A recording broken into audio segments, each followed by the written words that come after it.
할렐루야. 창립 41주년, 지난 41년 동안 교회를 세우시고 교회를 지켜주시고 교회를 인도하신 여호와 하나님을 찬양합니다.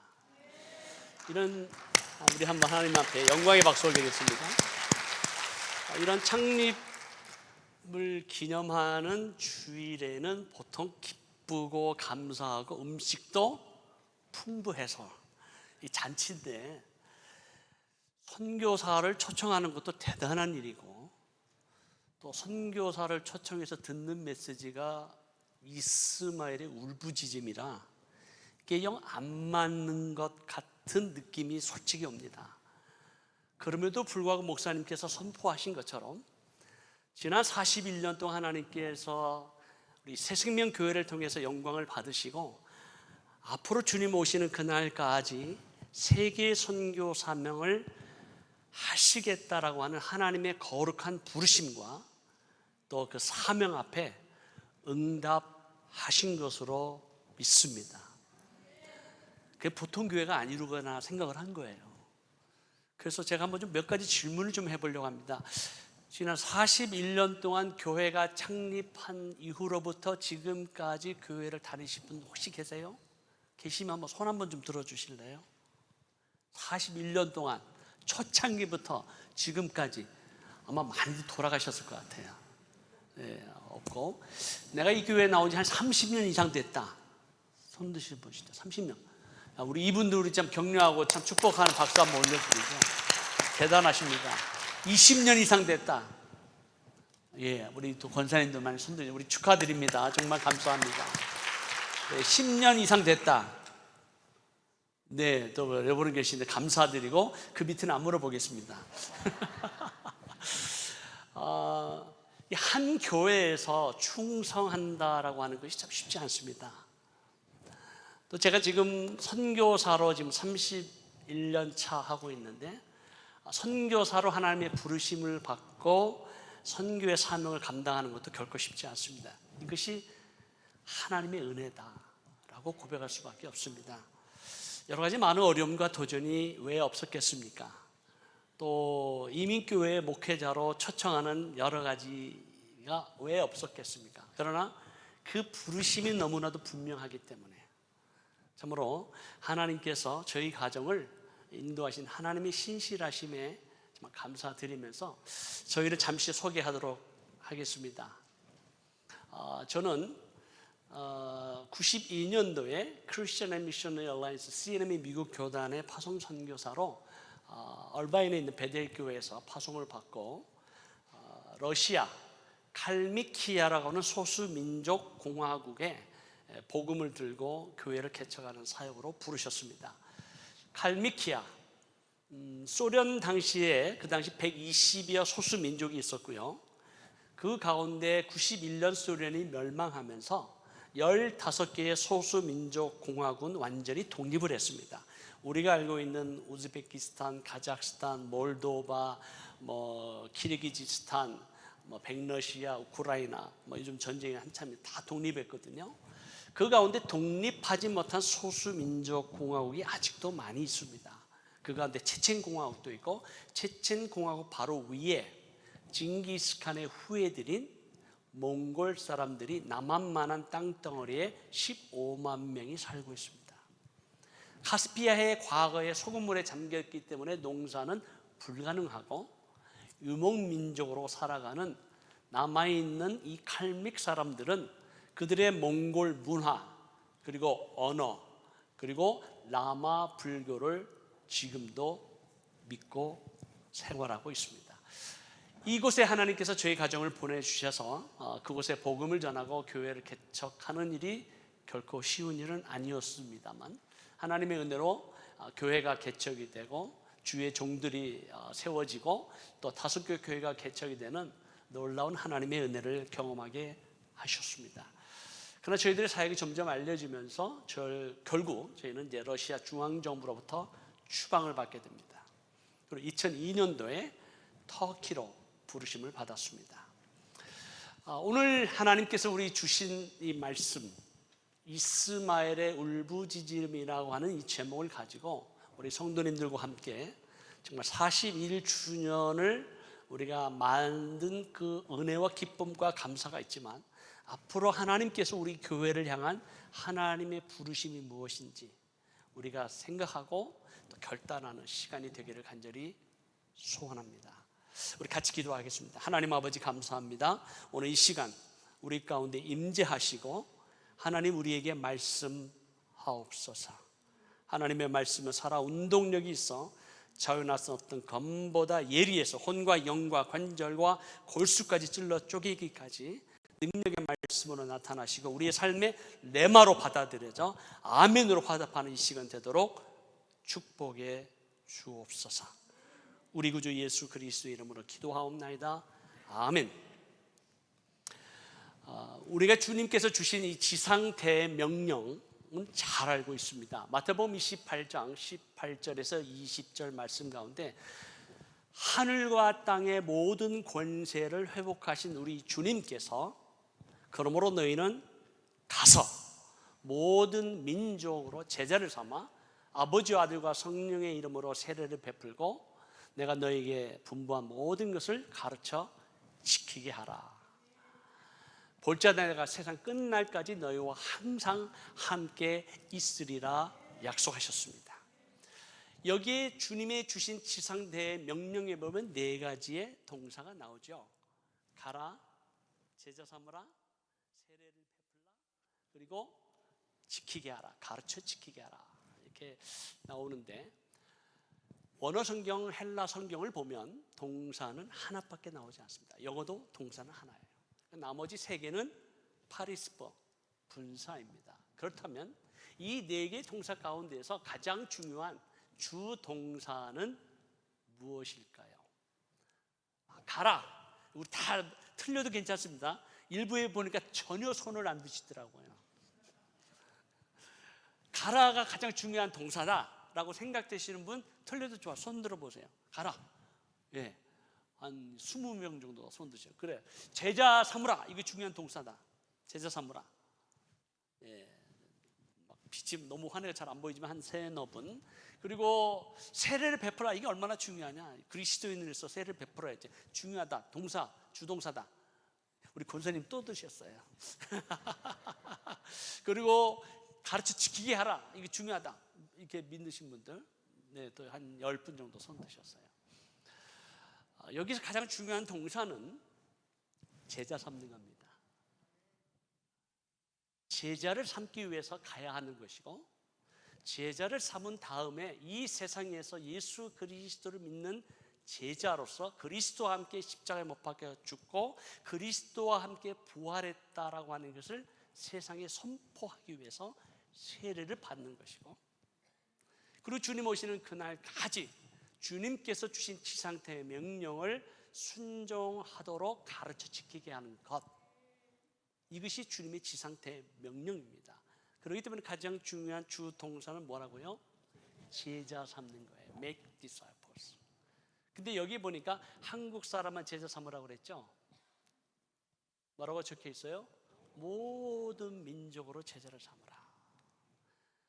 이 모든 민족이라고 하는 것은 에스네라고는 헬라 원어인데요, 에스닉, 우리가 보통 소수라고 얘기하지만 원래 뜻은 한 언어, 문화, 장소에서 그것을 공유하는 집단을 부족, 족속 혹은 민족이라고 말합니다.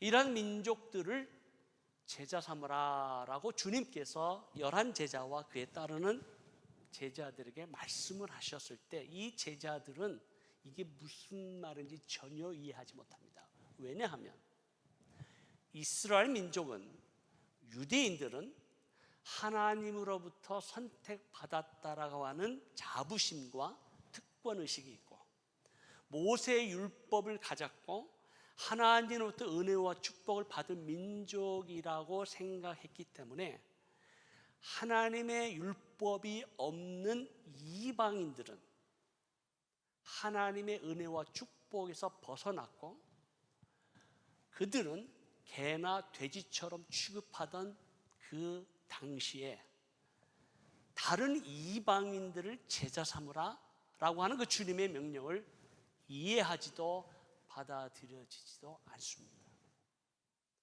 왜 우리가 모든 민족으로 제자를 삼아야 되느냐? 아니, 우리 유대인들도 지금 예수 그리스도를 거부하고 복음을 받아들이지 않는 이 상황 가운데서 유대인을 복음하는 것도 너무 중요한데 무슨 모든 민족으로 제자를 삼으라는가 이해가 되지 않아요. 그럼 우리 주님께서 제자들에게 명령을 하셨습니다. 그리고 40일 동안 제자들을 만나시고 다시 하나님의 나라를 소개하시고 승천하시면서 마지막으로 예언적 선포를 하셨어요. 오직 성령이 너에게 임하시면 너희가 권능 받아서 예루살렘과 온 유대와 사마리아와 땅 끝까지 이르러 내 증인이 되라 라고 말씀하신 게 아니고 내 증인이 되리라, 수동피동적인 예언적 말씀을 선포하셨어요. 다시 말하면 성령이 임하시면 너희는 내 증인이 된다, 되리라 라고 말씀하셨어요. 여기 중요한 예루살렘과 온 유대와 사마리아와 땅끝이라고 하는 이 엔드라고 하는 단어는 헬라 원어로 카이라고 하는 단어예요. 이 카이라는 단어는 우리가 지금 이 타쿠마 지역을 먼저 복음하고 이 예루살렘에 아직도 유대인들이 예수 그리스도를 알지 못하고 주님으로 받아들이지 않는 이 상황 속에서 우리가 먼저 예루살렘을 복음하고 그리고 좀 더 나아가서 유대를 복음하고 우리 교회가 부흥하고 성장하고 능력이 있고 재정이 많고 사람이 많으면은 그 다음에 사마리아 지역으로도 가고 그리고 땅끝으로 가라는 점진적인 내용이 아닙니다. 우리는 쉽게 생각하기를 아니 왜 비싼 돈 내고 그 시간을 허비하고 재정을 들여서 저 땅끝으로 왜 사람을 선교사를 보내야 하는가 라고 질문하시는 분들이 교회 안에 꽤 계세요. 근데 이 성경에 보면 엔드라고 하는 단어는 동시에라는 뜻이 있어요. 성령이 임하시면 예루살렘으로 증인이 되고 동시에 유대에서 증인이 되고 동시에 사마리아에서도 증인이 되고 동시에 땅끝으로 내 증인이 될 것이다. 예언의 말씀입니다. 우리는 주님의 지상대 명령 외에도 주님의 마지막 예언이 성취되기 위해서는 모든 민족으로 온 열방과 땅끝까지 가야 하는 거룩한 부르심과 영광스러운 사명이 있습니다. 그래서 주님께서 이제 마지막 때 만왕의 왕으로 오실 것을 제자들에게 얘기했어요. 감난산에 주님께서 앉으실 때 제자들이 종용이 나와 물어봅니다. 주님, 이제 주님 오실 때 만왕의 왕으로 만주의 주님으로 오시는데 재림하시는데 주님 그때 어떤 징조가 일어날까요? 또 이 세상 땅끝 종말에 어떤 징조가 일어날까요?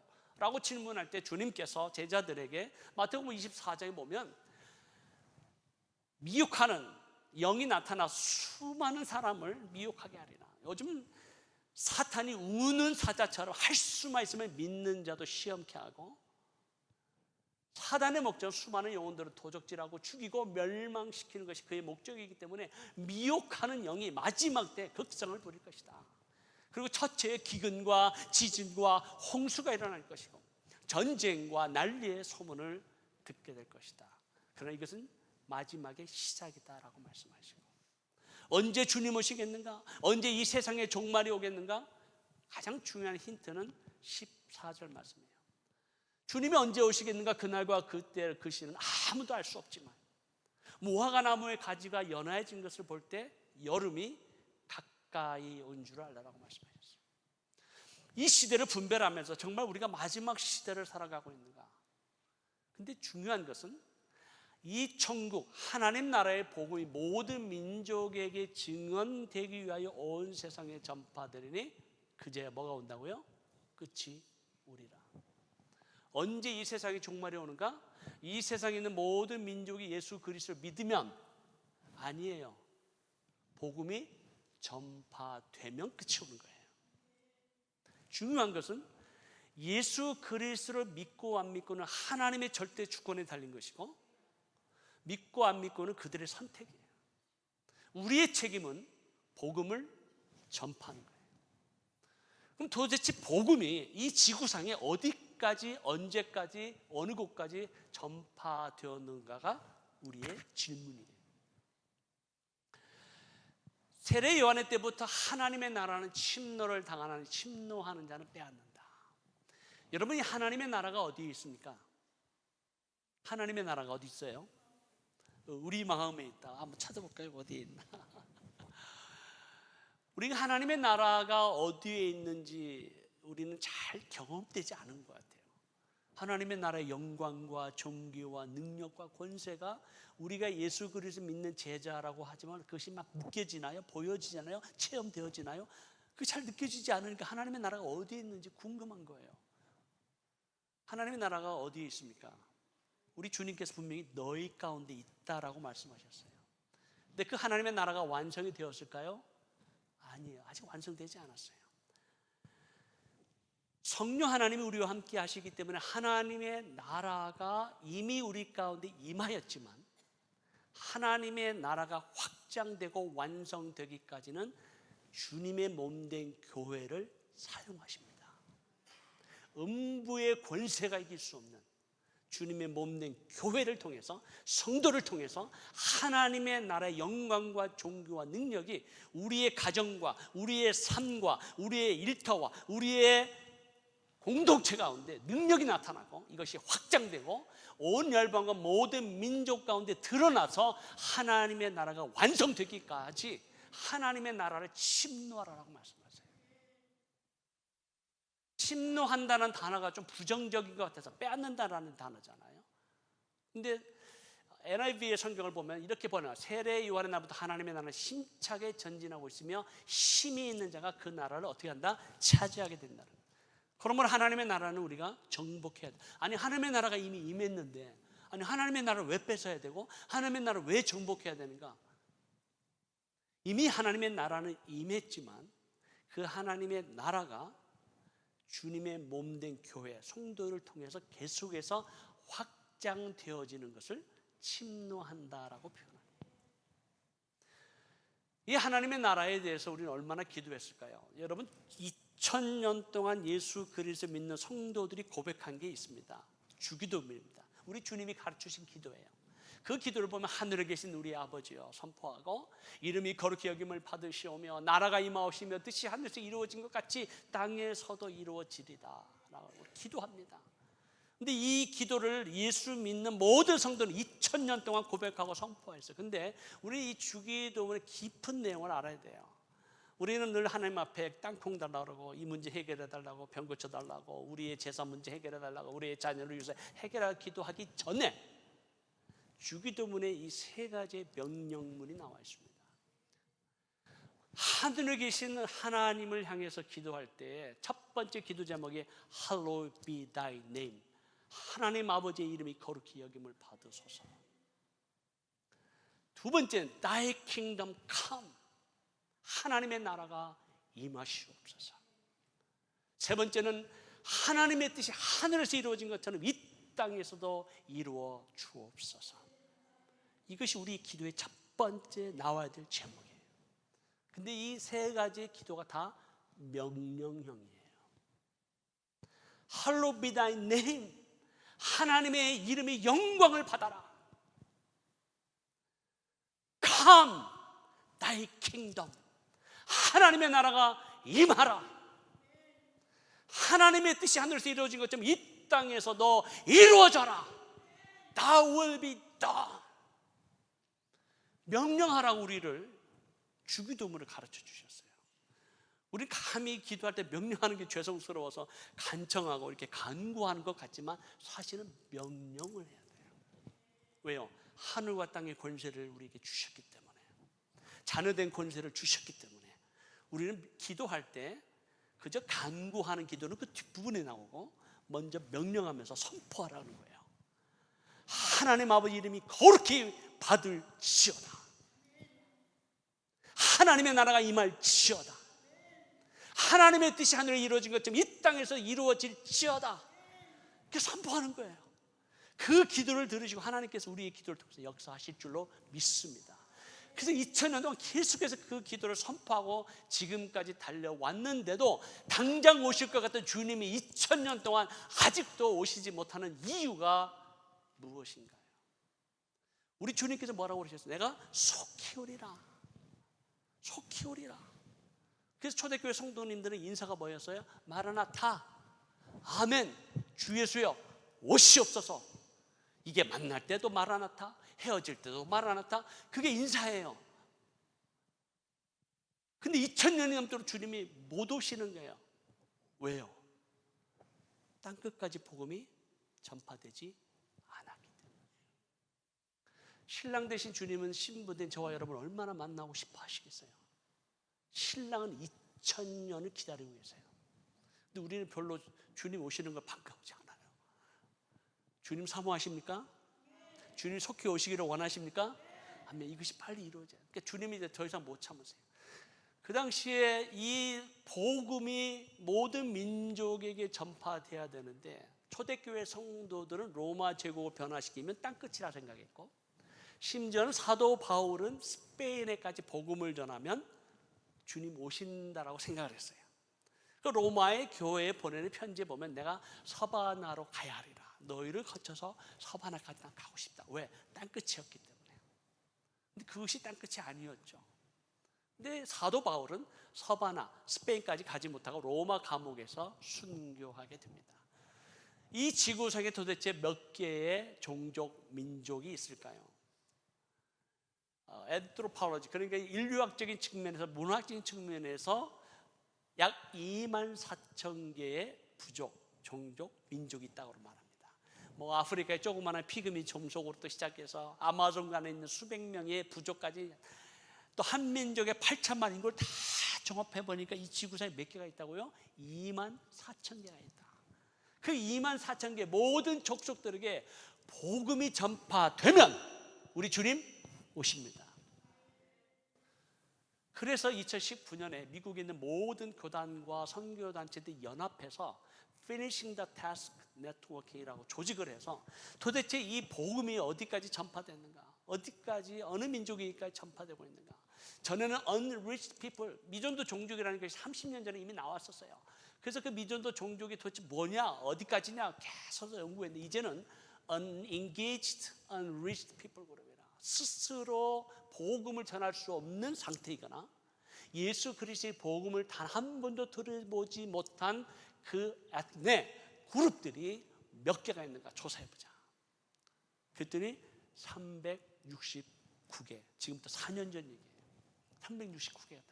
그럼 여러분들 어떻게 반응하셔야 돼요? 할렐루야예요. 왜요? 우리 주님 곧 오시겠구나. 그날과 그때는 아무도 알 수 없지만 정말 이 복음이 전파되지 않은 이들에게 복음이 전파되면 우리 주님 오십니다. 아, 주님 지금 오시면 안 돼요. 우리 자녀들 장가도 가야 되고 시집도 가야 되고 소도 사야 되고 밭도 사야 되고 집도 사야 되고, 나 아직도 죽기 전에 뭐 할 일은 많아요. 주님 지금 오시면 안 돼요. 조금 있다가 이렇게 말하시는 성도는 안 계실 줄로 믿습니다. 주여 오시옵소서. 2000년 동안 우리 기다리고, 우리 주님도 기다리고 계세요. 이 주님께서 이제 곧 오실 것입니다. 그래서 사도 바울은 이 주님 오시기를 사모하고 초대교회처럼 막 복음을 전하는 그 열정으로 막 생명을 내걸고 복음을 전했잖아요. 그래서 이 로마서에 보낸 편지에 보면 내가 예루살렘으로부터 두루 행하여 일루리곤 알바니아까지 그리스도의 복음을 편만하게 전하였노라. 그 사도 바울이 막 복음을 전하러 갈 때마다 막 그 생명을 걸고 막 복음을 1차 전도여행, 2차 전도여행, 3차 전도여행 하는데 사도 바울만 복음을 전했나요? 아니죠. 예루살렘 교회에 있던 흩어진 성도들이 복음을 전했어요. 그래서 예루살렘 교회가 사도 베드로가 설교할 때 3,000명이 회개하고, 다음에 설교할 때 5,000명이 회개하고, 날마다 구원 얻는 제자들 더하신 거 보면 아마 적어도 예루살렘 교회는 예수 믿는 성도가 10,000명이 넘었어요. 그 10,000명의 성도가 넘는 예루살렘 교회가 날마다 성전에 모이기를 힘쓰고 기도하고 떡을 나누며 그리스도의 아름다운 코이노니아, 이 공동체의 삶을 사니까 얼마나 좋아요. 그러니까 예루살렘 교회를 떠나기 싫은 거예요. 주여 여기가 좋사오니 초막셋을 짓고 여기 있으면 좋겠습니다 라는 심정으로 예루살렘 공동체가 너무 좋은 거야. 아마 우리 타코마 새생명교회 처음 시작할 때 여기 구역 모임인가요? 셀 모임인가 하면 얼마나 좋아요. 막 성도들이 함께 기도하고 사랑을 나누고 음식을 나누고 같이 기도하고 위로하고 격려하는 그 공동체가 얼마나 좋아요. 그러니까 여기가 좋사오니 떠나기 싫은 거예요. 예루살렘이 좋사오니 유대 싫어. 사마리아 관심 없어. 땅끝 너무 어려워. 전혀 관심을 보이지 않으니까 그 예루살렘 교회 하나님께서 핍박을 허락하세요. 스데반 집사가 순교해요. 그리고 사도행전 8장에 보니까 흩어지지 않으니까, 떠나지 않으니까 그 교회에 핍박이 일어나서 사도 외에는 예루살렘 교회 성도들이 다 흩어집니다. 그래서 사도행전 8장 4절에 보니까 흩어지며 두루다니며 뭐를 해요? 복음을 전할세. 그들이 흩어지면서 안디옥 교회에 가서 안디옥 교회를 세우고, 갈라디아 교회에 가서 갈라디아 교회를 세우고, 갑바도교회에 가서 갑바도 교회를 세웠어요. 그 무서운 핍박과 환난 중에도 그 교회를 개척을 했는데 보니까 사도 바울도 나중에 뒷차 타고 열심히 복음 전하다 보니까 사도 요한이 방문했다 해서 사도 요한 기념교회, 베드로가 왔다 해서 베드로 교회, 바돌로메가 와서 바돌로메 교회, 빌립이 왔다 해서 빌립 교회가 다 있는데, 이미 교회가 있는 거에서 사도 바울이 다니면서 아니 여기 왜 사도 바울 교회가 없냐, 내 교회도 하나 세워야지, 이러지 않았다라는 거예요. 왜요? 이미 그리스도의 이름을 부르는 곳에는 복음을 전하지 않기를 힘썼느니, 결단했느니 이는 남의 터 위에 건축하지 아니하려 함이라. 이미 복음이 전해졌으면 사도 바울은 내 교회 안 세워도 돼. 난 또 다른 지역으로 갈 거야. 복음을 듣지 못한 지역으로 갈 거야. 한 번도 예수 그리스도의 사랑과 복음을 듣지 못한 곳으로 갈 거야. 이게 사도 바울의 선교의 결단이요, 프린시플이요, 스피릿이었어요. 이것이 만약에 지켜졌더라면 우리 주님 벌써 오셨을 겁니다. 근데 문제는 뭐냐면, 교회가 주님의 위대한 사명을 받았음에도 불구하고 순종하지 않는다는 거예요. 오늘날까지. 그 미전도 종족이 UPG 그룹이 지금까지 남아있는 이유가 무엇인가? 대부분 이슬람권에 있어요. 그 이슬람권에 대해서 갖고 있는 우리의 생각은 대부분 뭐인가요? 부정적이에요. 이슬람에 대한 막연한 두려움이 있어요. 혐오감이 있어요. 만나기도 대화하기도 싫은 대상이에요. 이슬람에 대한 부정적인 것이 사로잡고 있기 때문에 이슬람을 믿는 무슬림들에게 우리는 다가가지 않습니다. 이슬람권으로 선교사를 파송하지도 않고 헌신하지도 않습니다. 그래서 전 세계에 개신교 선교사가 20만 명이 있는데 20만 명의 개신교 선교사들 가운데 85% 이상이 이미 복음이 전파된 지역에 가서 사역을 하고 있습니다. 그리고 단지 3% 그리고 100만 명의 무슬림 가운데 3명의 선교사들만 있을 뿐입니다. 아무도 가지 않아요. 보내지도 않아요. 이슬람권을 위해서 기도도 하지 않아요. 왜요? 그들은 다 멸망받은 자식들 같아서. 이런 상황 가운데에서 이슬람권은 계속해서 복음을 듣지 못하고 수백 년이 흘러왔어요. 하나님께서 이 이슬람을 믿는 무슬림들, 특별히 우리가 주목하고 있는 저 터키, 도대체 어떤 나라인가? 여러분, 터키는 과거 오스만 제국, 투르크 오스만 제국을 통해서 500년 동안 세계를 지배하고 전 세계 이슬람화를 위해서 가장 강력하게 쓰임받았던 민족이 투르크 민족입니다. 돌골족이에요.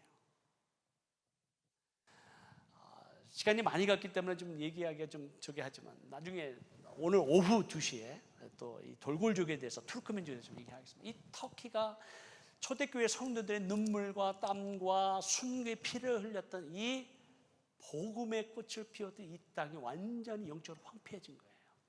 제가 2002년에 이곳에 와서 보니까 너무 어려운 거예요.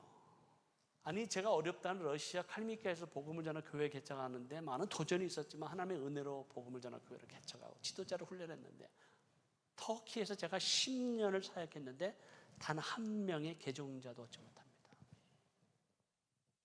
저희 CNM에서 많은 팀을 보냈는데도 불구하고 한 명의 개종자도 얻지 못해요. 저희가 갔을 그 당시에 8천만 명 가운데 예수 믿는 사람은 3,000명, 선교사도 3,000명이었어요. 지금은 예수 믿는 사람이 좀 늘었습니다. 8,500만 명 가운데 예수 그리스도 믿는 성도의 숫자는 7,000명밖에 되지 않습니다. 0.008%. 도대체 이 땅은 저주받았는가? 이 땅에 있는 무슬림들 다 죽어야 하는가? 지옥으로 갈 사람들인가? 오늘 본문에 보면 이스마엘의 이야기가 나옵니다. 하나님께서 아브라함을 마게도니아 지방에 있을 때 그를 부르셨습니다. 너는 본토 친척 아비 집을 떠나 내가 네게 지시할 땅으로 가라. 내가 너로 복의 근원이 되게 하고 내 이름을 장대케 하고 내가 너로 큰 민족을 이루고 너를 통하여 모든 민족이 복을 얻으리라 말씀하시고 아브라함을 콜링하셨어요. 그는 원래 우상 집안에서 태어난 사람이고 우상을 만드는 우상을 만드는 게 직업이었어요. 아버지 데려가 그랬고 본인도 그랬어요. 근데 갑자기 꿈에서 환상 가운데 하나님이 나타나 신이 나타나 가라고 갔어요. 아버지도 모시고 가고 롯도 모시고 가고 하란까지 가요. 하란까지 티그리스 강을 따라서 하란까지 왔는데 그 이상을 못 넘어가요. 왜요? 남의 나라 땅이기 때문에 거기 가면 이제 안전이 보장이 안 되는. 그래서 하란에 머물러요. 거기에서 멈춰요. 아버지 데려가 죽습니다. 그리고 하나님께 다시 나타나셔서 창세기 12장에 말씀하시는 게 내가 너로 복을 이루고 내가 큰 민족을 이루고 너는 통해서 모든 민족을 내가 복을 주리라라고 하는 언약을 다시 확인시켜 주세요. 그리고 75세 아브라함의 나이 때 하나님께서 자손을 주시겠다고 말씀하셨어요. 아들을 주리라. 하나님께서 내가 지금 75세까지 내가 자녀가 없는데 자식을 주겠다 그러고 이 자식을 통해서 하나님께서 민족을 이루시겠구나 막 기대하고 그리고 기도하고 기다리고 있는데 1년이 지나고 2년이 지나고 3년이 지나고 5년이 되고 10년이 되도록 자식이 안 생기는 거예요. 아들이 안 생기는 거예요. 그래서 보다 못한 아내 사라가 제안을 합니다. 여보, 그렇게 무턱대고 기다리지만 말고 하나님의 약속은 이 방법을 통해서라도 하나님의 역사가 일어날 수 있지 않겠는가? 내 몸에서는 이제 나오지 않으니까 내 몸적인 하가를 통해서 하나님의 뜻을 이루어라. 아브라함이 그 얘기를 듣고 보니까 그럴듯하거든요. 그래? 뭐 그럴 수도 있겠다. 그래서 하가를 취해서 둘째 부인으로 얻고 이스마엘을 낳을 때 아브라함의 나이가 86세였습니다. 그 아브라함의 나이에 86세의 아들을 얼마나 기뻐하겠어요. 제가 두 아들이 있는데 그 두 아들 이후에 15년 만에 늦둥이를 얻었습니다. 별로 감동이 없으시네요. 여러분, 늦둥이의 감격은요 가진 자만이 압니다. 제가 이름도 요셉이라고 그랬어요. 날마다 색동옷을 입어요. 그 늦둥이의 기쁨도 대단하거니와 하물며 86세에 이스마엘 아들을 얻은 자기 아들이잖아요. 부인은 다르지만 그 기쁨이 얼마나 좋았겠어요. 그래서 이스마엘을 막 끌어안고 같이 교제하고 같이 식사하고 같이 놀고 뭐 이스마엘과 함께 지내던 세월이 한 13년의 세월이 흘렀는데 아브라함의 나이 99세 하나님이 나타나셔서 내 이맘때에 내 아내 사라를 통해서 아들을 갖게 될 거다. 그래서 아브라함이 어떻게 반응하죠? 사라가 어떻게 반응하죠? 픽 웃습니다. 비웃어요. 아니 이게 무슨 망조입니까? 이제 뭐 이스마엘도 생겼고 이제는 우리 몸에서 사인도 없고 아무런 아들을 얻을 만한 것이 없는데 비웃으니까 하나님께서 그 아들의 이름을 나면 이삭이라 저라. 이삭의 뜻이 뭐예요? 비웃음이에요. 아브라함과 사라는 평생 그 아들의 이름을 부를 때마다 비웃음아 비웃음아 밥 먹자 이리 오너라 비웃음아 이리 와. 왜요? 자신의 불신앙을 생각하는 거예요. 근데 100세야 진짜로 본부인 사라를 통해서 아들을 얻었어요. 이삭입니다. 자, 그때의 나이 이스마엘은 몇 세였을까요? 15세, 14세 정도예요. 청소년의 나이예요. 그리고 이삭의 엄마의 젖을 띄울 때쯤이니까 돌잔치를 했을 겁니다. 1살이나 2살 때. 그 돌잔치를 하는데 성경의 배경을 보면 아브라함이 큰 잔치를 벌이죠. 아브라함은 대부자입니다. 본인이 데리고 있는 군사 조직으로만 387명이 있어요. 그리고 5개의 도시국가를 상대해서 전쟁을 일으킬 만큼 승리한 거부입니다. 그리고 수만 마리의 양과 소와 낙타가 있었을 거예요.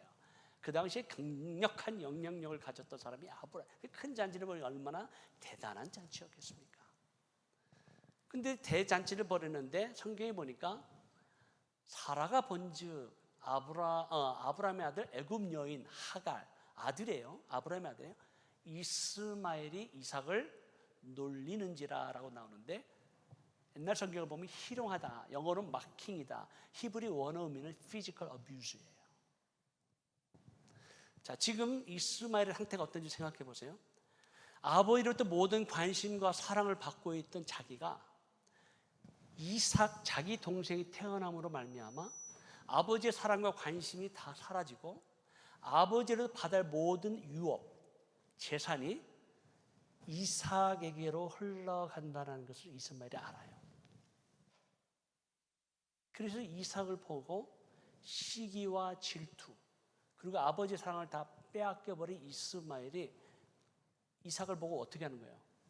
이놈의 자식, 너만 태어나지만 않았으면 내가 아버지의 사랑을 다 받고 아버지 유업을 다 내 것으로 삼았을 때 네가 태어나면서 내가 모든 것을 잃어버렸다.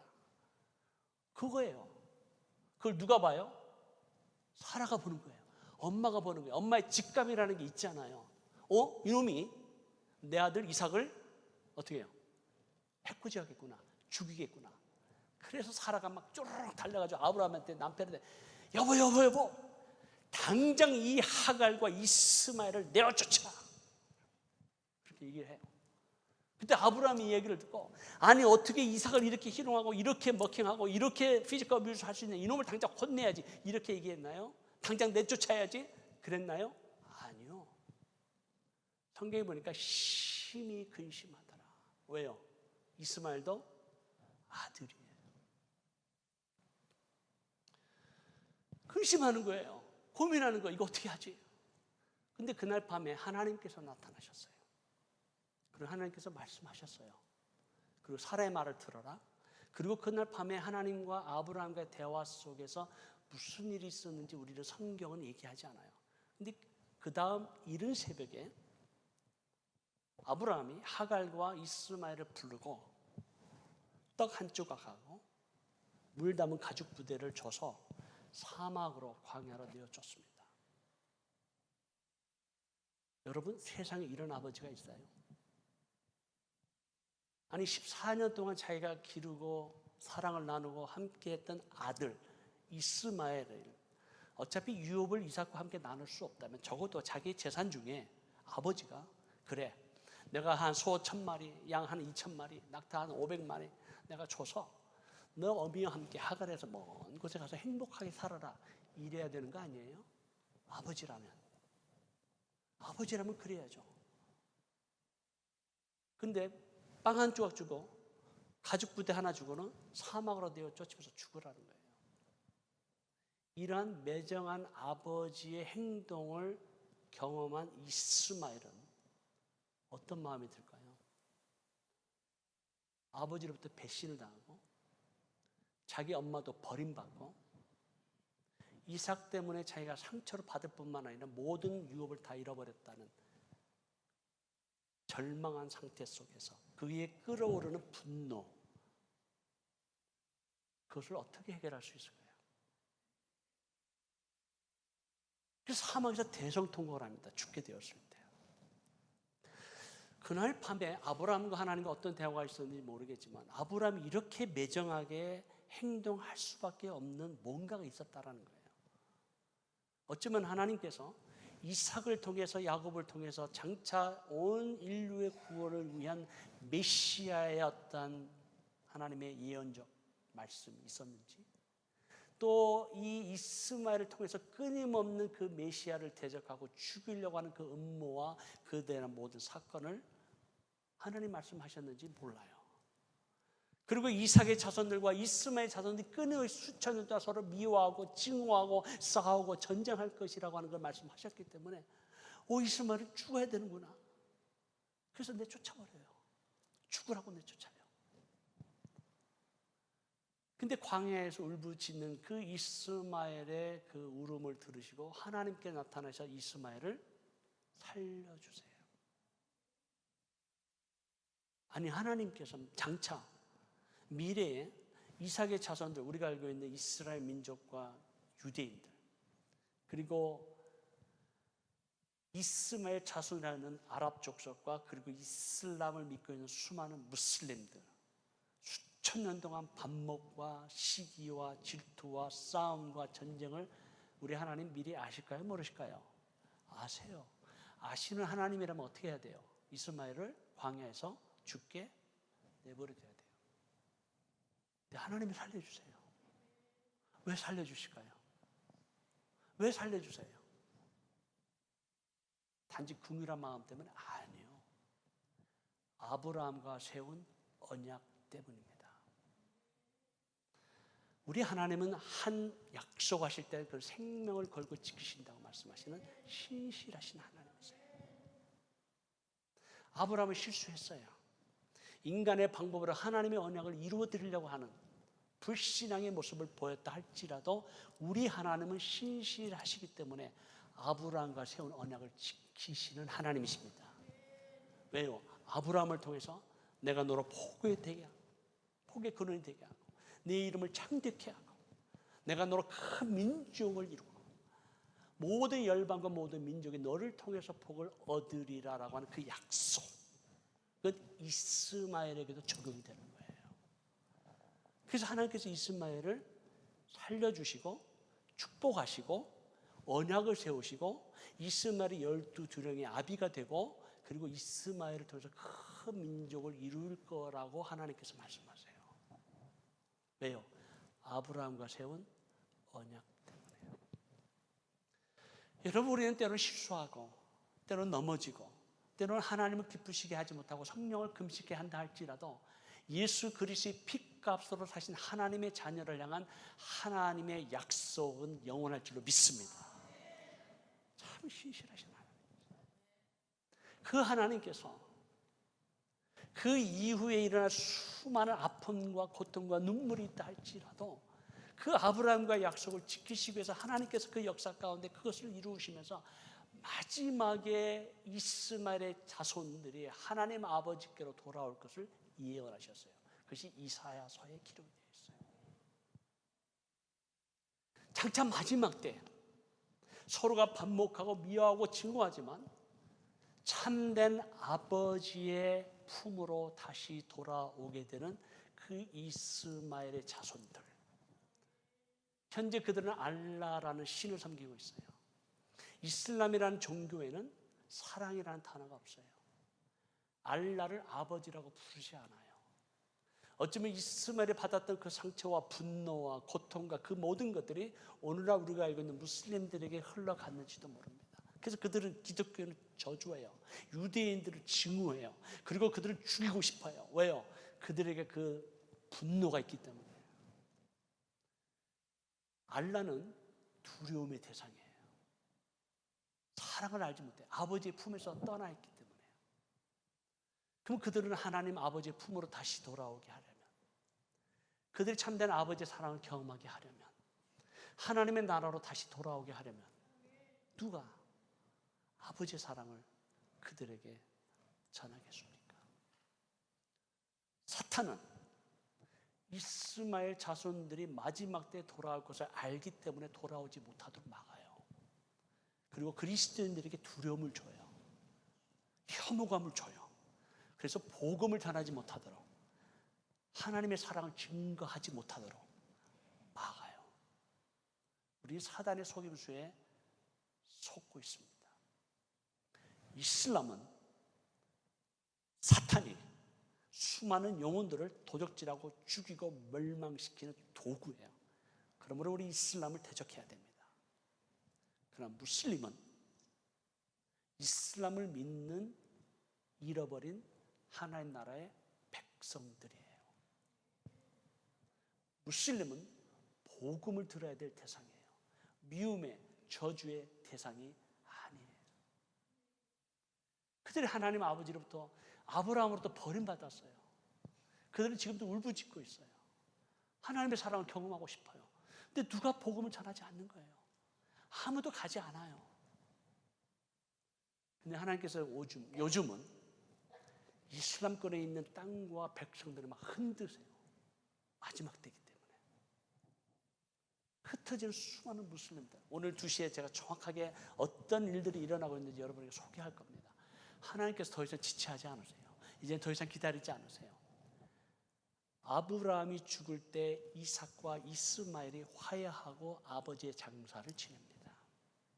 마지막 때가 되면 그리스도의 복음 안에서 이스마엘 자손들과 이삭의 자손들이 화해할 줄로 믿습니다. 그때가 지금 오고 있는 거예요. 지금 얼마 전 이틀에서 팔레스타인 하마스에서 이스라엘에서 전쟁을 선포하고 이스라엘이 전쟁을 선포했습니다. 앞으로 중동지기 어떻게 지나갈지 모릅니다. 요즘 난리와 난리의 소문을 계속해서 우리 듣고 있습니다. 이것이 단지 지구의 이상 기온 현상이라고 여러분 착각하지 마세요. 착각하지 마세요. 거기에 대한 인류의 어떤 죄악으로 인한 어떤 결과이기도 하지만은 하나님의 때에, 마지막 때에 하나님의 예언의 성취이고 성경 말씀이 그대로 이루어지고 있습니다. 우리는 마지막 때를 살아가고 있습니다. 사랑하는 성도 여러분, 이제 주님 오실 때 여러분 주님을 어떻게 맞이하시겠습니까? 아니, 오늘이 마지막 날이듯이 오늘 주님이 내 생명 걷어가시면 내가 주님 앞에 섰을 때 무엇이라고 고백하시겠습니까? 악하고 게으른 종으로, 아니면 착하고 충성된 종으로 하나님 앞에 서게 될 것인지는 여러분의 선택입니다. 기도하겠습니다.